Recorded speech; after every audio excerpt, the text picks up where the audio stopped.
suis mademoiselle Emmanuela Okomondor, gabonaise et entrepreneur. Je suis fondatrice de la marque de soins capillaires Ma Box de soins bio pour l'hydratation et l'entretien des cheveux afro. Alors au travers des réseaux sociaux, je suis tombée un peu comme plusieurs personnes sur les annonces. Alors je découvre l'initiative Jeunesse Autonome au travers de la page Facebook d'École 241, donc notamment pour leur formation, pour l'insertion professionnelle des jeunes et pour la formation au métier du numérique. Donc sachant que je suis essentiellement sur les réseaux pour Ma Box de soins bio, donc qui est mon entreprise, il me fallait absolument avoir cette compétence numérique-là pour voir mon entreprise grandir. Donc, je suis venue avec zéro compétence réellement dans le domaine du numérique et ça me mettait un peu mal à l'aise. Mais une fois sur place, j'ai vu qu'on pouvait partir de zéro et se former dans les métiers du numérique au travers de la formation École 241.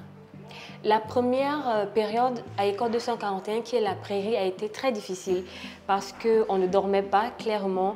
On recevait des veilles nocturnes, donc on vous envoie des briefs, donc c'est des projets. Et il faut trouver des solutions numériques par rapport à ces projets-là.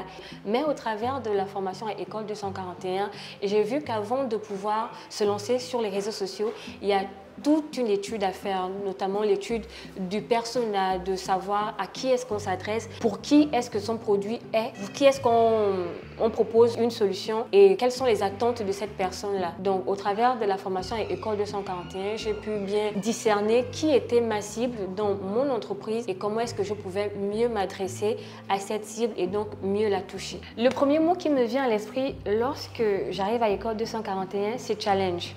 Et le deuxième mot aussi qui me vient à l'esprit, c'est privilège. Parce que se retrouver au milieu de tout ce monde, c'est un privilège. Chacun a son histoire, chacun a son vécu, chacun a son parcours et surtout chacun a ses défis.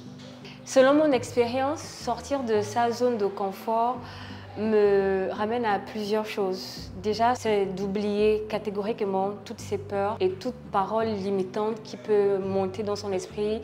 Des paroles comme « je ne suis pas capable »,« je n'ai pas les compétences pour »,« je n'ai pas les aptitudes pour » ou « je n'ai pas envie de faire ça ». C'est de mettre une croix sur ça, c'est de côtoyer tout type de personnes, tout type de profil. Et c'est ce qu'on apprend également ici à École 241 parce que cette formation a également une portée autre que des compétences, mais elle est humaine avant tout et on nous apprend le développement personnel aussi.